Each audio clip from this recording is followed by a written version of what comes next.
Welcome, everyone, to the Grand Rapids State of the City 2021. I'm Mandy Bolter, Chair of the Kent County Board of Commissioners, and I'm so honored that my good friend, Mayor Rosalind Bliss, invited me to kick things off today with some reflections of 2020 and an optimistic outlook for 2021. On behalf of the Kent County Board of Commissioners, I want to thank Mayor Bliss, City Manager Washington, and our partners at the City of Grand Rapids for their collaboration and leadership, as together we met the challenges of 2020 and look forward to a hopeful and prosperous 2021. There can be no doubt 2020 presented a challenge, but it also presented the opportunity for our community to rise to that challenge, and we did together. Challenges can bring out the best in people. In Grand Rapids and more broadly in Kent County, we drew on our history of collaboration to meet the unrelenting demands of the past 12 months. Collaboration is key, and it's what sets us apart. During these challenging times when division, partisanship, and hostility dominate the day, I believe that the people of Kent County, all of Kent County, can be the example for the rest of the country. We can be the example of civility, inclusion, respect, and action. We can have discourse without violence and disagreement without hatred. Our history of working together, of collaboration, is and remains critical to the health and well-being of our residents, and it will be the key component in Kent County's economic recovery. Let me give you a few examples of how we've come together through this crisis. It became clear last spring that people experiencing homelessness were uniquely vulnerable in this pandemic. Those who tested positive had to isolate in a safe environment. But how do you do that when you don't have a home? Area shelters were stretched to their limits. So the City of Grand Rapids and Kent County partnered with Holland Home to open the Fulton Care Center. The program offered transportation, safe housing, food services from the Salvation Army, and health monitoring for people who had tested positive or were awaiting test results. It was an important strategy in minimizing community transmission of the virus, and it was made possible through an innovative public-private partnership, a hallmark of this community. More broadly, in 2020, Kent County distributed $34.2 million in federal CARES funding to small businesses. 60% of those were here in Grand Rapids. The effort included a partnership with the Grand Rapids Area Chamber of Commerce, and we pulled together to spread the word, saving jobs right here in our community. Similarly, 56% of the nearly $3 million in CARES funding went to Grand Rapids schools. In addition to business, school, and housing funding, our County Commission listened to the people of Grand Rapids and your leaders and shared County CARES funding for internet hotspots, public safety, crime prevention, and local nonprofit assistance, as well as provided free PPE packs to businesses and organizations in an effort to get them back to work at a time when PPE was scarce. All of these programs benefited the people of Grand Rapids. Finally, let's get beyond COVID relief. I'd like to highlight another vital partnership that predates the pandemic, our work to address and mitigate the threat of lead in homes. The City of Grand Rapids and Kent County, by virtue of our county health department, have partnered on lead abatement since 2016. However, 1 year ago, Mayor Bliss and I announced that we would co-chair a new lead action team, action being the operative word, focused on ending child lead exposure in Grand Rapids and throughout the county. Our team didn't let COVID-19 stop this important work. In 2020 alone, we initiated or completed investigations at 161 properties, completed nearly 60 site visits and health screenings, and cleared 39 homes of lead. This partnership underscores the fact that the city and the county could not and did not simply shut down other vital services because we were battling a pandemic. Looking forward, we see hope, we see prosperity, and we see a continuation of this strong partnership between the city and county. One timely example and community point of pride is the West Michigan Vaccine Clinic at DeVos Place, a building owned by the people, an example of a partnership between the city, the county, and private donors. Today, it is put to its most benevolent use as it hosts the critical operation of vaccinating the people of our community. This effort will help us get back to health and allow us to both literally and figuratively open the doors to our future prosperity. A strong Grand Rapids is a strong Kent County. And now to tell you more, please welcome our wonderful Mayor of Grand Rapids, Rosalind Bliss.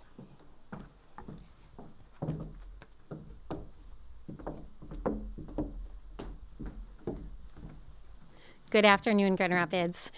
I want to thank my colleague and good friend, Kent County Board of Commissioners Chair Bolter, for being a part of today, but also for her incredible leadership at the county. And thank you to our sponsors who have helped make this event possible. Normally right now, I would be saying good evening, and we would all be gathered together in one of our iconic places, connecting with friends and colleagues and neighbors. But I don't need to remind anyone that things are not normal right now. We are coming to you today from a space that symbolizes both the exciting future that we spoke about at last year's State of the City and the sobering moment that we are navigating through. The listening room at Studio Park, like so many of our arts and cultural venues, has been dark for almost a year. Hopefully, it won't be much longer before these seats are filled the way that they once were. These aren't typical times. And while I can't see you, I am grateful that we can gather virtually to reflect on the past year and talk about our year ahead. Yes, this is a season of adversity, but it's also a season of opportunity. Opportunity to demonstrate the strength and resilience that is in our blood as Grand Rapidians. Opportunity to take this moment as a call not just to elevate our momentum, but to do it in a way that is more just and equitable, so that Grand Rapids is a place where everyone is cared for and thriving. This past year has demonstrated the grace, compassion, and heroism of the people who live and work here, primarily the ones who have worked tirelessly to ensure our basic needs are met, and those who continue to tackle this pandemic head on. I want to thank the frontline workers who continue to keep our community safe and running through the ongoing public health crisis. To our nurses and doctors and public health community, thank you. The same goes to our assisted living care providers, our grocery store employees, postal service and delivery drivers, rapid bus drivers, warehouse workers, our teachers, our city staff, our police officers, firefighters, and utility workers. Thank you. Thank you to all the essential workers who courageously and tirelessly have continued to do their jobs during this very difficult time. We truly appreciate your dedication and your sacrifice. Thanks also to our partners at Kent County, the Board of Commissioners, Chair Bolter, Administrator Britt, and Health Officer Dr. London. We have collaborated and worked more closely than ever during this past year to better serve our community during this unprecedented time of great need. The pandemic understandably overshadowed some of our important efforts, but it did not stop them. Our work together to better protect kids from lead, increase housing opportunities, and the revitalization of the Grand River Corridor continue to take steps forward. I look forward to our continued partnership with the county as we navigate not just the pandemic, but all of the challenges that face our community. It is with a heavy heart that I also want to acknowledge and reflect on the many Grand Rapidians that we lost this past year. The COVID-19 virus so far has claimed several hundred lives in our city and has impacted many more who have lost loved ones around the world. It has been devastating and tragic, and our hearts go out to everyone who has lost a loved one. Their light will be missed in our community, and we honor the lives that they lived. We all share the responsibility to help get the virus under control, protect our family and friends, and help stem future loss of life. We also have a responsibility to face the facts in the midst of great loss. We sadly also lost too many lives as a consequence of the underlying social and economic challenges that persist in our community. We lost too many lives right here in Grand Rapids to gun violence, suicide, and drug overdose. Too many lives exhausted by homelessness and hunger. Too many lives overburdened by the devastating consequences of structural racism. 2020, no doubt, was an incredibly difficult year, a painful year. The pandemic, the economic strain, and the uprisings of people calling for justice in our community put the pain and the challenges on full display. The disparities and desperation were clear, not just here in Grand Rapids, but across our country, repeatedly. And yet, there is a way forward. By focusing on opportunities rather than the obstacles, we can and we will come through this stronger. In this moment, our immediate priority is to get all Grand Rapidians vaccinated. That is how we get our local businesses back open. That is how we get our kids back in school full time. That is how we accelerate our work of steadily building a more prosperous, safe, inclusive, and welcoming city for all. I know this is possible because we have seen it play out time and time again over my years here.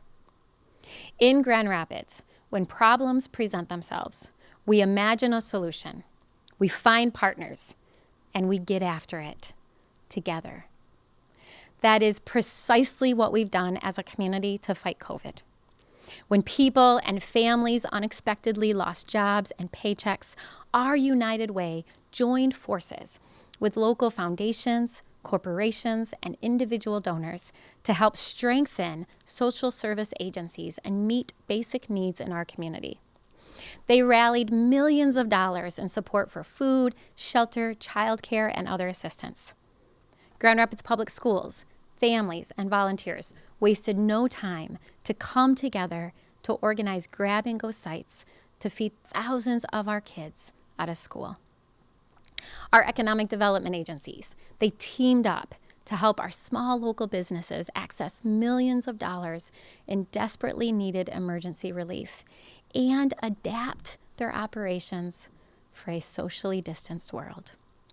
Our manufacturers, they shifted to help make personal protection gear, and our distillers produced much needed hand sanitizer. These and many other unified efforts and partnerships made a tremendous difference. When COVID-19 hit, our community focused and rallied collectively. Our loss was still too high, but our collaborative efforts saved lives, saved businesses, and kept our belief that we would get through this pandemic together. And this is why I am so optimistic about the future of our city, the future for Grand Rapids. Even with everything 2020 threw at us, we made tremendous progress organizing together to improve policing, increase public safety oversight, expand access to affordable housing, and deliver the best possible opportunities for our children. At the city, we rethought how we deliver public services, how we make the best use of our sidewalks, streets, and parks, how we promote economic growth and opportunity moving forward. We made strides forward, identifying and working to dismantle structural barriers to opportunity and racial equity in Grand Rapids. And importantly, we learned more about what the city can do to help create fair policies and systems. We have taken steps forward with many many more steps ahead. This past year, we did not sit idle in the city of Grand Rapids. We came together to fight COVID. We did it early, we did it collaboratively, and we sustained efforts that continue to this day. And we didn't stop there. We maintained momentum in the most adverse of circumstances. Momentum towards our vision for a stronger, more innovative, equitable, and resilient city. A city truly with opportunity for all. While we remain in difficult times, Grand Rapids is poised for greatness. That is the state of our city. Poised not just to emerge from the pandemic on solid ground. We are poised to thrive. And this isn't just the mayor trying to be positive during difficult times. I believe it to be true, and others see it too. CBRE, an independent real estate firm that works all over the globe, last month issued a report identifying 11 places in the United States poised to thrive over the next decade. Grand Rapids made the list, along with beautiful Spokane, Indianapolis, Des Moines, and several other dynamic metro areas. So how did they pick the cities? They evaluated population growth, educational opportunity, environmental quality, transportation, housing costs, and several other meaningful indicators. They took a deep dive into the data and identified Grand Rapids among the top 11 increasingly attractive places to live and to invest in America. Now, I know we make a lot of lists, and some of us are list skeptics. But let me share a few examples from the past year that affirm for me that we truly are ready to thrive. We are poised not just as a place with potential for some, but a place with potential to offer all people real opportunity to thrive. The Grand Rapids Promise Zone is a shining example.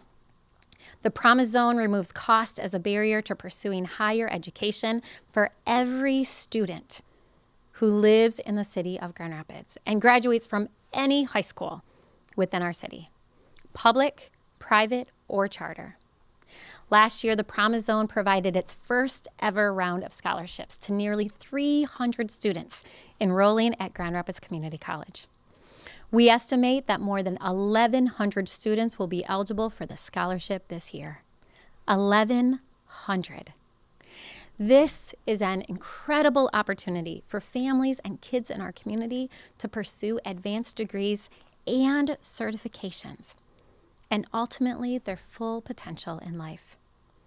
I sincerely appreciate the leadership of former GRPS Superintendent Teresa Weatherall-Neal, GRCC President Bill Pink, and the members of the Promise Zone Authority for establishing this important new educational pathway and opportunity for our community. It has truly been an honor to serve with this incredible group of people. We made a promise, and now we are delivering, and it could not be coming at a more important time. I'm also deeply grateful to all the donors who helped us raise the funding to launch the Promise Scholarship. These investments in our youth will return huge, lasting benefits for our community. Paired with the recent decision by Lansing to fund community college for both first responders and those over 25 without a college degree, we are poised to increase access to opportunity for thousands of individuals who live here in Grand Rapids. Another reason we are poised to thrive. We are thinking creatively about housing. Housing for all. We know we don't have enough housing to go around in Grand Rapids or Kent County. Demand exceeds supply. As a result, the cost of housing is rising too fast, particularly for people who are renting and people looking to buy their first homes. That makes it very difficult for so many to find a safe place to live, a place to call home. The hard data affirms that this is true. And this disproportionately impacts people of color, who are more likely to be in low-paying jobs and more likely to face discrimination. This is a priority, and we are making progress on this front. This past year, we broadened and accelerated our collaborative efforts to ensure that access to good quality housing is within reach. As a co-chair of the Housing Stability Alliance, we work to identify ways to eliminate barriers to stable housing and promote equitable housing options across the housing spectrum. The Alliance will ramp up its work this year with key metrics to show progress. We organized new partnerships and secured millions of dollars to help prevent eviction. We established a partnership with community rebuilders to find housing for people experiencing homelessness. And we created supports to help families make housing improvements that help keep people in their homes. And this year, we will work to add millions of dollars to our housing fund in order to invest in much needed low-income and affordable housing efforts. A recent expert analysis found that we need to add 9,000 new housing units by 2025 to meet growing demand. Meeting this need will be a key focus as we embark on a participatory master planning process this year and work together as a community to envision our city's future growth. As we envision our future 20 years from now, 25 years from now, the master plan is our playbook to get there. We have a great deal of work to do on this incredibly complicated issue, but we've never had more broad-based partnerships or a smarter, more coordinated roadmap to move forward than we have right now. I want to acknowledge and thank the Grand Rapids Chamber, Housing Next, K-Connect, and the Fry Foundation for their support in our search for housing solutions. Our work with the Urban League and the Hispanic Center has been critical in bringing the voices of people with lived experience to the table to help design solutions that truly work for everyone. Working together, we set a new standard for how we advance inclusive policy making. And I want to thank my colleagues on the City Commission, Commissioners O'Connor, Repart, Jones, Isasi, Lanier, and Moody, for their hard work and service. Yet all the improvements in our community mean little if we are not a community of dignity and equity for all. The City of Grand Rapids is deeply committed to intentionally and deliberately building greater racial and economic equity through every aspect of our organization, our people, practices, and policies. We adopted a plan of action that charts a new path for city policy and programs. We are focused on more closely aligning incentives with our equitable economic development goals, helping to build capacity among minority-owned, women-owned, and locally owned businesses, and improving accountability in our economic development system to achieve equitable outcomes. We are exploring new ways to leverage large-scale development projects such as the Grand River Corridor revitalization to provide training, employment, and business opportunities for residents in our neighborhoods we have historically underserved or marginalized. We are poised to thrive because we are starting to build a more inclusive local economy. We know that economic opportunity and ladders to success are not just important for shared prosperity. They're also foundational to addressing the root causes of things like crime and violence. They are connected to another important conversation that we are having about the role of law enforcement in our community. Creating a thriving city requires us to look at the ways our policies and practices have historically created barriers and caused harm, regardless of intention, and will require us to build trustworthy institutions that everyone in Grand Rapids can count on. That is why we elevated the community's voice in police operations through the creation of the Office of Oversight and Public Accountability. The OPA, led by Director Mr. Brandon Davis, now serves as an independent liaison between our community members and public safety. We are committed to systemic changes in policing, accountability, and justice. We are committed to systemic changes that better serve our entire community. I thank Chief Payne for his commitment to this vision and for his leadership. Change must come from within, as they say, and that is true for reform and accountability in our police department as well. We see that change being led by Chief Payne, with support from many throughout our community. Under Chief Payne's leadership, the department adopted a new strategic plan of action that fundamentally reimagines policing. Our priorities include shifting to a neighborhood-based policing model, organized first and foremost around building trust and genuine relationships with the community. GRPD is already testing new, innovative ways to respond to certain calls for service, as not every incident is an emergency that requires an immediate police response. In some cases, another department may be best positioned to meet the need, and a police response may not be needed at all.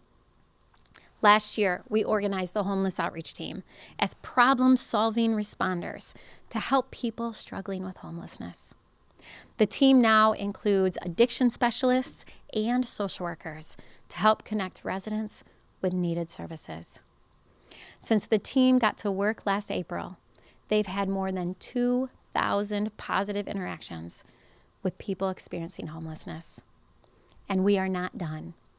This year, we will explore the potential for a behavioral health team equipped to respond to mental health, nonviolent drug use, and other related calls for service.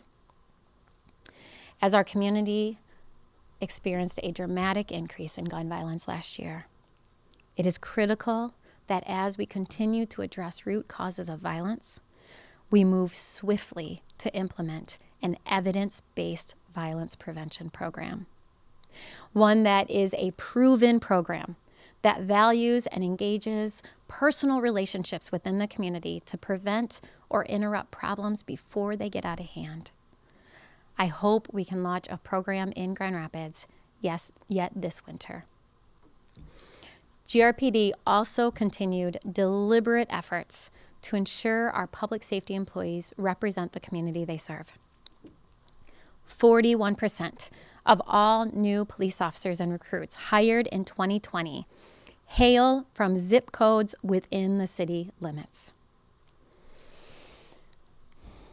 I've spoken to a number of people about the idea of getting back to normal after the pandemic.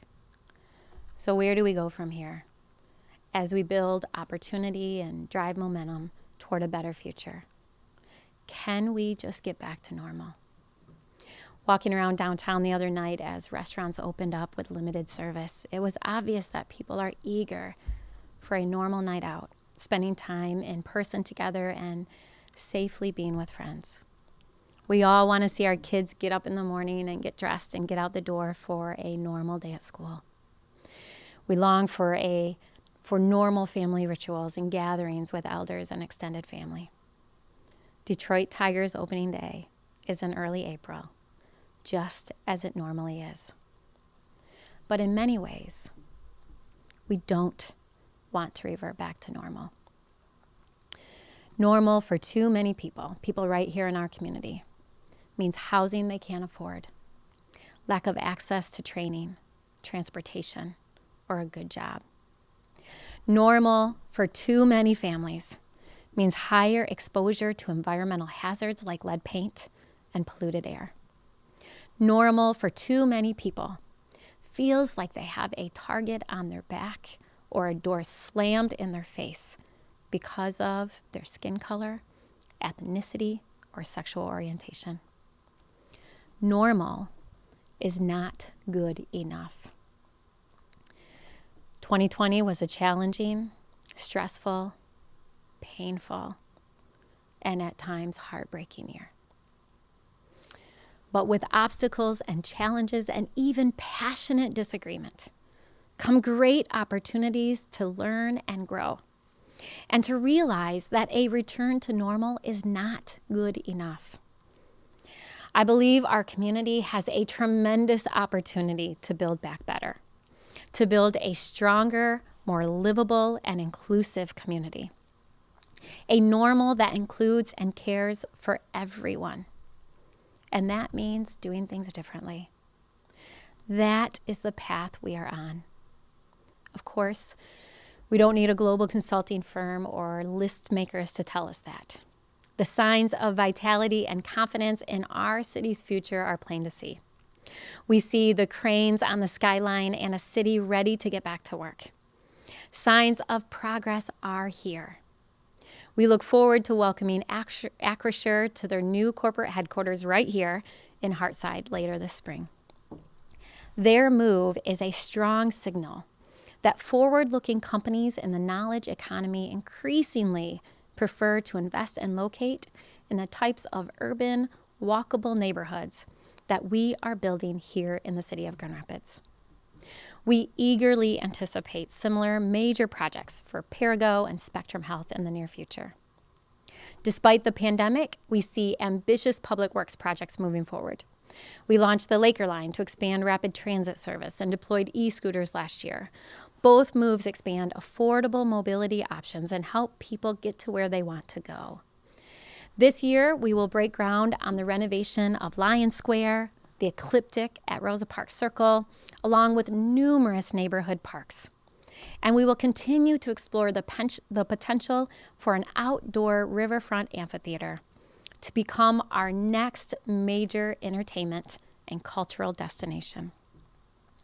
While the pandemic brings feelings of physical isolation, separation, and loneliness, the response from our entrepreneurs and small business owners and our community that so enthusiastically supports them has been one of the more powerful signs I have seen that we are poised to thrive moving forward. Small businesses, small local businesses, are the foundation and future of our local economy. They are the heart and soul of our neighborhood business districts. Many of them continue to absorb a major blow from the pandemic.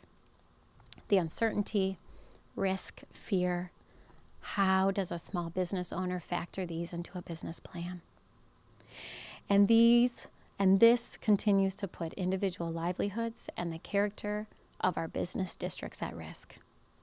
To all of our restaurants and pubs, retail shops, salons, gyms, manufacturers, and other local businesses who have pivoted their operations to survive this pandemic, thank you. Thank you for your ingenuity, strength, and resilience. And to all the pandemic entrepreneurs who started up a new venture in such uncertain times, Black Calder Brewing and GR Noir, Art Caribbean Fusion and Spaciation Artisan Ales, Pack Elephant and Arctos Meadery, Morning Bell, Ding Tea, and several others. Thank you for your entrepreneurial spirit, taking the risk and visibly demonstrating that Grand Rapids is a city full of opportunity, even in the toughest of times. If you wonder where we will be poised as we step beyond this pandemic, consider this striking fact. The number of ground floor business openings actually continues to outpace closings in downtown Grand Rapids since the start of the pandemic. That is a highly encouraging sign and a unique reflection of Grand Rapids. I will conclude with two important appeals. First, our local businesses need us now more than ever. Now is the time to eat and shop local first. When local venues like this one can safely reopen, they will need our support. Now is also the time to tip generously, if you have the means. With reduced hours and slow sales, our service workers need our support too. We can individually put our dollars where our heart is, and we can encourage organizations to do the same. The city recently launched a hyper-local purchasing pilot program, and I encourage companies to join us. One way to get involved is through the newly launched Grand Sourcing Program, which aims to link procurement professionals at large companies with our local businesses. Keeping the supply chain as close to home as possible adds big benefits to our local economy and the people who live here. We are very thankful for the partnership of the Michigan Economic Development Corporation in this important effort. Finally, I know we are tired of COVID, but now is the time to stay vigilant. We must continue to do what we can to help prevent the spread of the virus. Wear a mask, stay distance, and go get vaccinated when your time comes. We can all make a difference if we keep focused and if we are committed to working together. That is true when it comes to fighting the pandemic, and that's true for our collective ongoing efforts to build an ever stronger, more equitable, and welcoming place for our residents and businesses to call home. Thank you for listening.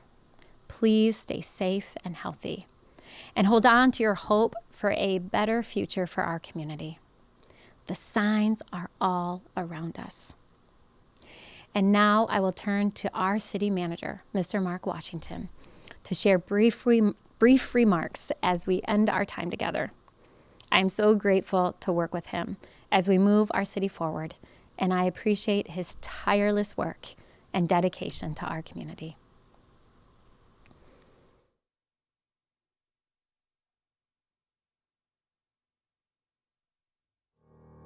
Thank you, Mayor and City Commissioners, for your leadership. I appreciate you and all of our community partners as we work to improve Grand Rapids. It is my honor to serve as City Manager. And as City Manager, I am the Chief Executive Officer of City Government and work directly with an amazing, talented team to carry out the policies that are enacted by our City Commission.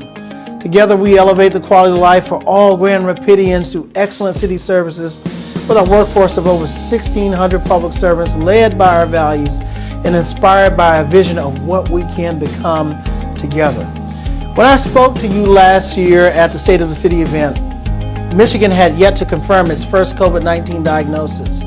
Just a few weeks later, we were improvising and using a new playbook to try to maximize working from home and maintaining essential services during the first phase of the public health orders. COVID-19 upended our routines. It multiplied our worries and challenged us to find creative solutions to problems we could have hardly imagined a few months before. Even though the pandemic and social unrest sparked by the horrific deaths of George Floyd and Breonna Taylor and many others, our work has been guided by our strategic plan and the vision that Grand Rapids will be a nationally recognized and equitable, welcoming, innovative and collaborative city with a robust economy, a safe community, and a high opportunity for all to experience quality of life. That vision is our North Star, no matter the circumstances and whether they're comfortable or challenging. That vision inspires our service to the community and remains constant. The vision continues to compel us to improve our community so that one's race, ethnicity, national origin, zip code, income, gender, or sexual orientation will not be a variable or determinant of an inferior quality of life and outcomes. The pandemic is a very terrible thing, and nothing can compensate for the loss and disruption inflicted on our families and our communities. Yet we have learned our lessons, very difficult ones, during the past year, including what it means to be essential and durable, and our values being an important part of our community. The most essential services are the ones we depend on each and every day. Among them are city services that our unsung heroes play in their important role in protecting and preserving our public health and safety. Our frontline first responders in fire and police continue to show up every day to help keep us safe at a time where the risks have never been higher. And at the same time, we have water and wastewater employees making sure services are provided to more than 300,000 customers and others in keeping our parks and streets and lighting systems maintained. Our building and code inspectors continue their work to ensure that we have safe and well-functioning facilities and buildings. And while we collect nearly 700 tons of refuse and 275 tons of recyclables each week, our workers are doing it very safely. In almost every case, the demand on these services have actually increased during the pandemic. In every case, our staff has stepped up to the challenge in new and creative ways to make sure they can get the job done. I am so proud of them and grateful for their professionalism and dedication. To all the courageous members of the city team who are listening, I say thank you. The pandemic has highlighted our ability to lead through our values. Our core values of accountability, collaboration, customer service, equity, innovation, and sustainability have guided our every response. And our values-first approach has ensured that we continue to make progress on our most important priorities, even during this challenging time. While the pandemic response has been central to our work, it has not distracted from the important community building work that's central to our strategic plan. We've renovated 15 parks with $14 million of parks millage investment. We've expanded the Office of Oversight and Public Accountability to improve the confidence in our public safety services. We formalized the Director of Equity and Engagement. In response to the increase in violent crime, which is horrific, we had 38 lives lost last year. We initiated Operation Safe Neighborhood in our police department, as well as gun buybacks. Our police department has developed a new strategic plan, and it is putting it into action. We adopted a new equitable economic development and mobility plan, and we've announced 2 more corporate headquarter relocations to Grand Rapids. And we've ensured everyone's constitutional right to participate in a historic election and a historic census during the midst of a pandemic while maintaining safe social distance. With the start of the new vaccine distribution, the community's thoughts have turned towards recovery. But I can tell you from a personal perspective that our planning for recovery has started a long time ago. It wasn't long after the pandemic that we began starting to talk about how do we build back better and with an eye towards a more equitable future. To support the businesses in our community, we've established social zones and partnered with many to activate outdoor spaces and dining, and provided grants to help small micro enterprise businesses, and we refocused on the neighborhood match funds to support activities that specifically respond to the impact of COVID-19. More than 100 local businesses will soon receive business assistance grants through partnerships between the city and the Grand Rapids Area Black Business and the West Michigan Hispanic Chamber of Commerce and the West Michigan Asian American Association and People First. We've continued to work and create new affordable housing opportunities and create local jobs, and partnering with Housing Next and the Grand Rapids Chamber and the Right Place and many, many others. To catalyze our community reactivation, we co-sponsor with more than 30 events as part of our Bridge series in collaboration with the Downtown Grand Rapids Inc. and the Downtown Chamber and Experience Grand Rapids. And we've connected young people to opportunity through our partnership with businesses and nonprofits through the Grow 1000 program, which we're looking forward to the return this summer to Grow 1000 2.0. Our experience over the past year has reaffirmed the importance of neighbors, of looking out for one another. We have lost friends and neighbors to the disease, but we lost them to another public health crisis, violence. As city manager, and especially as a father and husband, son and neighbor, I grieve every one of those losses. But grief cannot be the end of the story. As we turn the corner on the pandemic, we must recognize the potential and humanity in every person that calls Grand Rapids home, the housed and the unhoused, those suffering from mental health crisis. The longtime Grand Rapidian as well as the new residents have moved to our community. The city will continue to provide essential city services, and we will protect the public health and safety. We will support a robust, equitable, and inclusive economic recovery. We will help people stay in their homes and work to achieve a future where all people are housed and healthy. We have demonstrated this commitment through the suspension of water shutoffs, investments in eviction prevention, and a $250,000 contribution to the Lucha Fund, which helps undocumented and mixed immigration status families stay in their homes. Progress won't be easy. Our big challenges won't be solved overnight. The near-term fiscal outlook is particularly challenging, but our Grand Rapids community has the grit, determination, and resourcefulness needed to get through this pandemic and build back better on the other side. Thank you for listening. Thank you for your trust, and thank you for your support and the honor to lead this community.